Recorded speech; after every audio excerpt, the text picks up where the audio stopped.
لبيك اللهم لبيك لبيك لا شريك لك لبيك إن الحمد والنعمة لك والملك لا شريك لك لبيك اللهم لبيك لبيك لا شريك لك لبيك. اللہ من الشیطان الرجیم بسم اللہ الرحمن الرحیم الحمدللہ رب العالمین والصلاة والسلام علی سید الانبیاء والمرسلین وعلی آلہ الطیبین الطاہرین اما بعد فقد قال اللہ سبحانہ وتعالی فی کتابہ المجید بسم اللہ الرحمن الرحیم وَلِلَّهِ عَلَى النَّاسِ حِجُّ الْبَيْتِ مَنِ اسْتَطَاعَ إِلَيْهِ سَبِيلًا۔ آج ہم بات کرنا چاہتے ہیں نیابت میں حج کے احکام کے بارے میں، چونکہ جو شخص دنیا سے چلا گیا ہو اور اس کے ذمے اگر حج واجب ہو گیا تھا، مثال کے طور پہ جب حکومت درخواستیں مانگتی ہے حج کے لیے تو اس ٹائم پہ اس کے پاس اتنی مالیت تھی کہ وہ حج پہ جا سکتا تھا، لیکن نہیں گیا اور دنیا سے رخصت ہو گیا تو اس کے ذمے حج واجب باقی رہے گا اور اس کے اصل طریقے سے یہ حج انجام دینا ہوگا۔ یا وہ شخص زندہ ہے لیکن کوئی ایسی بیماری ہے، کوئی ایسا عذر ہے، مالی استطاعت تو رکھتا ہے لیکن بدنی استطاعت نہیں رکھتا، جس وجہ سے اسے نائب اور کوئی توقع بھی نہیں ہے کہ آئندہ ٹھیک ہو جائے، جس وجہ سے اس کے اوپر نائب بنانا واجب ہے اور اس کی زندگی میں اس کا حج انجام دیا جائے گا۔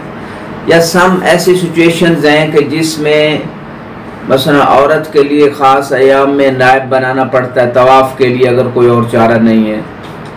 یا کوئی ایسی اور معذور ہے کوئی شخص کنکریاں مارنے میں اس کے لیے بڑھاپے کی وجہ سے مشکل ہے، نائب بنانا پڑتا ہے۔ تو یہ نیابت کے جو احکام ہیں اسے سمجھنا ضروری ہے۔ اور حج کے بارے میں، زکوٰۃ کے بارے میں میں نے ایک ویڈیو میں بتایا تھا کہ حج اور زکوٰۃ واجب ہونے کے بعد اگر انسان نہیں دیتا اس زکوٰۃ کو یا حج کو انجام نہیں کرتا تو ایسی سچویشن میں پھر اسے فرشتے کہتے ہیں موت کے وقت کہ اب چاہے یہودی مار یا نصرانی مار۔ خدا ایسی سوء عاقبت سے سب کو بچائے، اور یہ بہت عظیم فریضہ ہے، زندگی میں ایک مرتبہ واجب ہے، اس کے بعد مستحب ہے، لیکن امام حسین علیہ السلام کی زیارت جو ہے وہ اس کا ثواب یہ ذکر ہوا ہے کہ ہر قدم پہ حج عمرے کا ثواب ہے۔ کامل و زیارات کے اندر بہت سارے روایات اس حوالے سے موجود ہیں۔ شاید اس کا سیکرٹ پوائنٹ یہ ہے کہ اگر ایک انسان اس حدیث پہ غور کرے، حسین منی و انا من حسین، حسین مجھ سے اور میری رسالت کی بقا حسین سے، لہذا پروردگار پوری دنیا کو حسین سے کنیکٹ کرنا چاہتے ہیں اس زیادہ اجر و ثواب کے ذریعے سے کہ مستحب حج اور اگر زیارت حسین علیہ السلام میں امر دائر ہو، دونوں کو انجام اکٹھا نہیں دے سکتا تو پھر مستحب حج کی جگہ زیارت امام حسین علیہ السلام کرے اور یہ زیادہ اجر رکھتا ہے۔ خدا کنیکٹ کرنا چاہتا ہے امام حسین علیہ السلام سے تاکہ دنیا اصلی اسلام کو حسین سے سمجھے، کربلا سے سمجھے۔ تو نائب جو بات چل رہی تھی نیابت کے حوالے سے، نائب جو بنتا ہے اس کی کچھ شرائط ہیں۔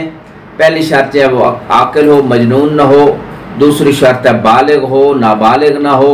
تیسری شرط یہ کہ مومن ہو، غیر مومن نہ ہو، اثنا عشری شیعہ ہو، 12 ائمہ کو بھی امام بھی مانتا ہو، اللہ کی وحدانیت پہ یقین رکھتا ہو، رسول کی رسالت پہ، اور اس طرح قیامت کے بارے میں جو اساسی چیزیں ہیں۔ اور یہ شرائط ہونے کے بعد خود اس نائب جو بننا چاہ رہا ہے اس کے اوپر بھی حج واجب نہ ہو اس سال جس سال وہ نائب بننا چاہ رہا ہے۔ ہاں یہ جائز ہے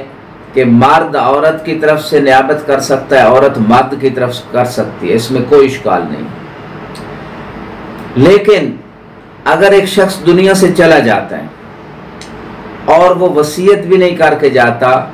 تو ایسی سچویشن میں بعض علماء کہتے ہیں کہ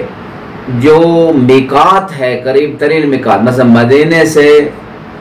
مسجد الشجرہ جو ہے وہاں سے احرام باندھا جاتا ہے، یہ میقات شمار ہوتا ہے۔ تو جو قریب ترین جگہ میقات سے جو ہے جو اخراجات ہوں گے اس کو اخراجات کو دے کے حج کروائی جائے گی۔ لیکن اگر ایک شخص وصیت کرتا ہے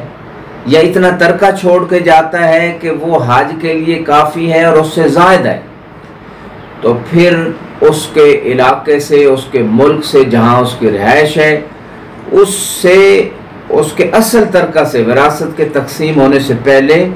اصل ترکہ سے حج کو انجام دلوایا جائے۔ کوئی نائب شخص بنے، وہ فیملی سے بھی بن سکتا ہے، کوئی عالم دین ہو جو زیادہ جانتا ہو دین کے احکام کو اور حج کے احکام کو خصوصاً، اس کی نیابت میں پہلے سال ہی حج کروانا واجب ہے، اس کی تاخیر جائز نہیں۔ مرنے کے بعد جو ہی وہ سال آئے گا اس سال میں حج کروائی جائے اور اس کے بعد جو ہے ترکے کو تقسیم کیا جائے۔ ایک آخری چیز جو اس مقام پہ بتانا ضروری سمجھتا ہوں کہ اگر مرنے والا خمس و زکوٰۃ کا پابند نہیں تھا، یہ بھی ایک قسم کا قرض ہے اس کے ذمہ، جیسے اگر کسی سے اس نے قرض لیا ہے تو وہ دینا واجب ہے اصل ترکہ سے، اسی طرح حج بھی اصل ترکہ سے ہوگی، خمس و زکوٰۃ بھی اصل ترکہ سے تقسیم سے پہلے نکالا جائے گا، یہ اس کے ذمہ قرض ہے مرنے والے کے۔ لیکن اگر تین چیزوں کے لیے مال کافی نہیں ہے، خمس و زکوٰۃ اور حج، تو پہلے خمس و زکوٰۃ نکال کے بعد میں، یعنی چاہے کافی ہو یا نہ ہو، دونوں صورتوں میں خمس و زکوٰۃ پہلے نکلے گی، اس کے بعد اگر حج کے مقدار کے پیسے بچ جاتے ہیں تو حج پہ نائب بنا کے بھیجا جائے گا، اور اگر نہیں بچتے تو وارثوں کے اوپر واجب نہیں ہے۔ ہاں احسان کے طور پہ والدین کے ساتھ کسی کے ساتھ اپنے ترکے سے وہ کروانا چاہے وہ اور بات ہے، کیونکہ خمس و زکوٰۃ ادا کیے بغیر نہ مال پاک ہوتا ہے، نہ مال میں برکت پڑتی ہے، اور وہ جو احرام ہوگا، جو اعمال ہوں گے وہ غصبی پیسے سے ہوں گے، لہٰذا وہ حج قبول نہیں ہے۔